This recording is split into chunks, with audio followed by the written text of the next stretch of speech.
last time I did something I really enjoyed was going to CSUB after school.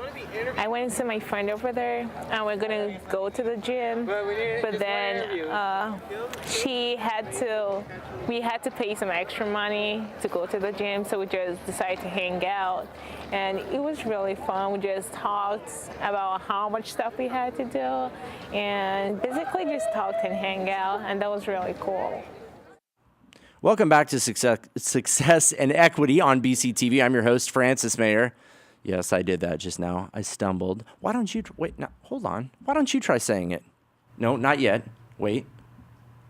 Welcome back to Success and Equity on BCTV. I'm your host, Francis Mayer, and today we're going to talk to somebody else who hosts. We're going to switch from the military stuff over to the sporting stuff. Hello, Lena Washington. How are you? I'm well, Francis. How about yourself? I'm super because I have a job that I really like, and I think you do too. What do you do for a living? I do. I am the sports director at KGET 17 News. I've held the position for just over a year now. Kind of fell into it when Mark Haas got a job in Denver and then said bye-bye Bakersfield. So I was fortunate enough to have the decision makers and the guys upstairs believe in me, and I got a nice little promotion.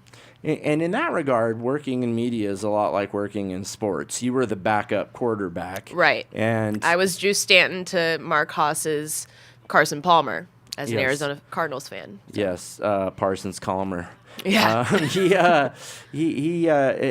you have to be prepared. You have to be ready. And sometimes they will go out of the station, and you know that could hurt your feelings. But you still have to do a bang-up job because you never know when a news executive is going to be driving through from Los Angeles on his way to Vegas and be like, "Woo, Washington!" Right. Chops. Absolutely. And we actually did get plenty of outside applicants, and I actually looked through them, and thankfully... It's a competition. It is, absolutely. They're judging you on your appearance. On your appearance, on your delivery, there's so many levels your to it. Your energy. Absolutely. Your profile in the community. Yep. And it's brutally competitive.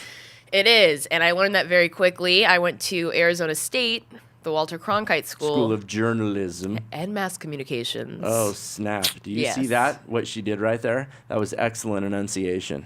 I don't really do that too much on TV. I do stumble a lot, but it's just because I'm so excited to talk about everything, and I get a short amount of time to do it, so I have to make sure I get everything out as soon as fast and as I can. See, I don't even know what I'm talking about there. No, but I totally understand. Exactly. And she has a producer in her ear, right? And Lena's talking on the news, and this right here. The magic of TV. Yes, this earpiece. It's a producer talking to her while she's talking.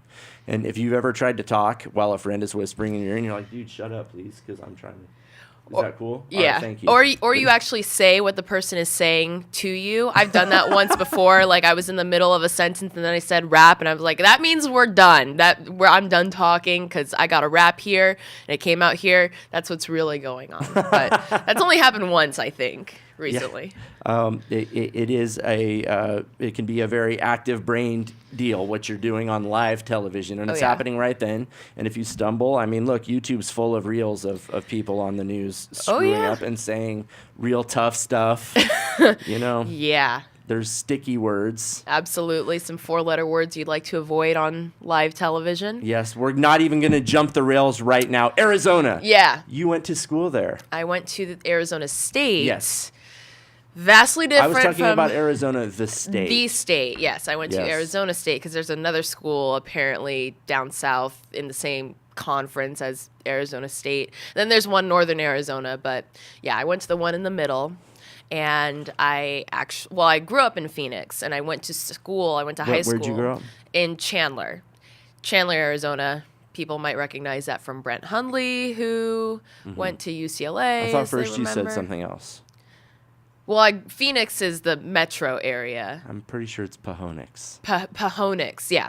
There's a P. That's the city. Yes, the P. yes. Okay, very it's good. It's a soft P. Okay. But I grew up 15 minutes down one road from ASU's Tempe campus, and so I would drive by it all the time. And when it finally became my senior year, I went to U of A. Actually, I was a dancer all my life. I never played organized sports, but dancing is just as demanding physically, mentally, monetarily as basketball and all that stuff. It's judged differently, Oh, obviously, yes. but it's just as physically demanding. So I did that for all my life. By the way, dancers get injured. Oh, yeah. Like they have to go see a sports orthopedist, like the same type of doctors. I am a rarity in that I have not broken a toe, a foot, torn a tendon, anything like that. I broke my arm when I was little, but that's about it. But dancers' feet are busted. If they're really, really good dancers, they've broken a couple toes in their Wow. life. May he rest in peace. But that was always why I was impressed with Patrick Swayze. Oh, yeah. Like we didn't grow up with Fred Astaire. No, but we got Swayze. We did get us some Swayze. May he was rest in awesome. peace. The Yeah. greatest, one of the greatest.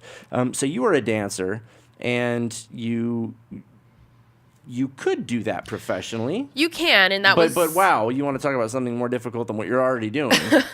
Yeah, I mean, they're both demanding, and it seems like in some ways they're a lot alike in terms of what you sign up for when you choose this lifestyle.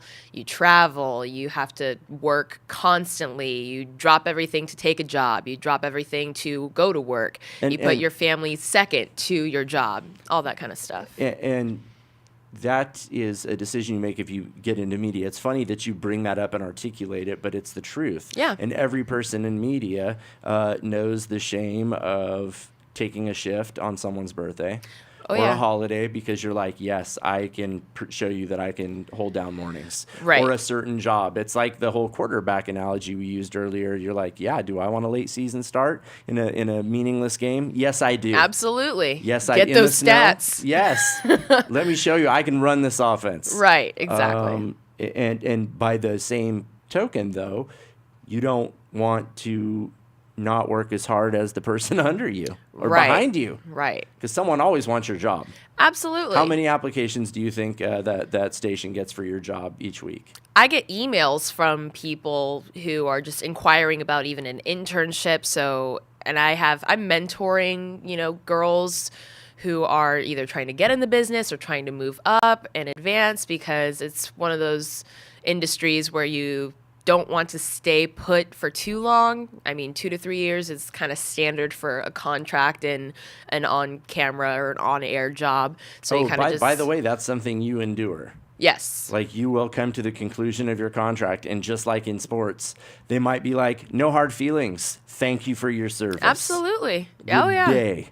And you Yeah. get your things, and out you go. Yeah, but I was fortunate that they have not told me that. They said, we do want you to stick around. We like what you do. You're good at it. And so I'm very thankful to work in this market and to have landed a job. This is actually my first job out of college. I graduated in 2012. You have such an easy patter. I would not have guessed. Thank you. Yes. Well, I mean, you kind of get thrown into things and you have to learn very quickly in this industry. Otherwise, there will be somebody there willing to step up and take your spot. So Yes. I learned that from loving basketball. You don't let a freshman take your spot. No, you absolutely do not. And that's always good to remember.